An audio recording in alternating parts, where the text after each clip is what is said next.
Trailer లో అందరినీ shock గురి చేసిన ఒక సీన్. థోర్ ఫుల్ పవర్ తో స్టోమ్ బ్రేకర్ అటాక్ చేస్తుంటే డాక్టర్ డూమ్ కేవలం 2 ఫింగర్స్ తో ఆ అటాక్ ఆపేస్తాడు. అసలు ఇది ఎలా పాసిబుల్? థోర్ వీక్ అయిపోయాడా లేదా డాక్టర్ డూమ్ అంత పవర్ఫుల్?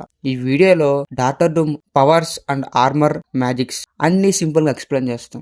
డాక్టర్ డూమ్ కేవలం సైంటిస్టే కాదు, పవర్ఫుల్ మెజిషియన్ కూడా. తన మదర్ ఒక విచ్ కాబట్టి చిన్నప్పటి నుంచి తన డార్క్ మ్యాజిక్ కూడా నేర్చుకున్నాడు. తర్వాత సైన్స్ ని మ్యాజిక్ తో కంబైన్ చేసి తన ఓన్ స్టైల్ క్రియేట్ చేశాడు. అందుకే డాక్టర్ స్ట్రేంజ్ లాగా రూల్స్ ఫాలో చేయడు. డూమ్ కి result important. Doctor Strange spells cast చేయడానికి hand gesture and books training కావాలి. కానీ డాక్టర్ డూమ్ కి అలా కాదు. తన మ్యాజిక్ ని సైన్స్ తో ఇంప్రూవ్ చేసి చాలా ఎఫిషియెంట్ గా యూజ్ చేస్తాడు. అందుకే మినిమం మూమెంట్ తో మాక్సిమం డ్యామేజ్ చేయగలడు. కామిక్స్ లో డీమోన్స్ ని కంట్రోల్ చేయడం, ఫోర్స్ ఫీల్డ్ క్రియేట్ చేయడం, రియాలిటీని మార్చడం కూడా చేశాడు. Doom armour normal metal suit కాదు, అది magic plus technology combination. Armour మీద ఉన్న మ్యాజికల్ రూల్స్ అటాక్ ని బ్లాక్ చేయడానికి హెల్ప్ చేస్తాయి. థోర్ స్టోమ్ బ్రేకర్ అటాక్ ని డూమ్ ఆపడం వెనక తన ఆర్మర్ కూడా ఒక మేజర్ రోల్ ప్లే చేసింది. ట్రైలర్ లో డూమ్ ఎక్కువ ఎఫెక్ట్ పెట్టలేదు, ఎందుకంటే తన మ్యాజిక్ పవర్ థోర్ అటాక్ కన్నా స్ట్రాంగ్. అందుకే స్టోమ్ బ్రేకర్ ముందుకు వెళ్ళలేకపోయింది. ఇది ఫిజికల్ స్ట్రెంత్ కాదు, ప్యూర్ మ్యాజిక్ పవర్. హేలా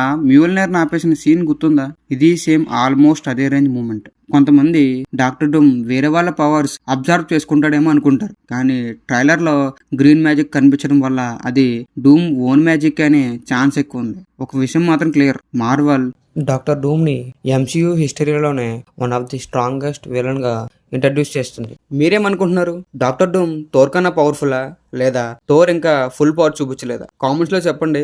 వీడియో నచ్చితే లైక్ అండ్ షేర్ చేసి సబ్స్క్రైబ్ చేయండి.